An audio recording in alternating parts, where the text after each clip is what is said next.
ডুবে যাওয়ার আগে টাইটানিকের শেষ লাঞ্চ মেনুতে কি ছিল? চলুন সেই সম্পর্কে বিস্তারিত জেনে নিই ফ্রিকি নিউজে।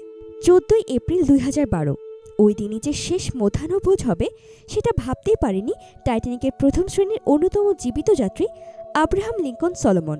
কারণ পরদিনই বিশ্বের বিলাসবহুল জাহাজ টাইটানিকের সলিল সমাধি হয়। মৃত্যু হয় প্রায় 1,500 মানুষের।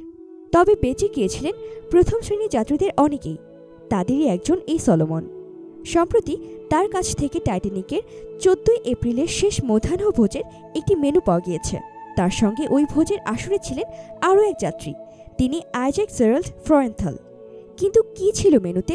প্রথম শ্রেণীর যাত্রীদের জন্য ওই দিন রান্না করা হয়েছিল grilled mutton chop, pudding, salmon mayonnaise, fried and baked potato, corned beef এবং চিকেনের বেশ কয়েকটি পদ।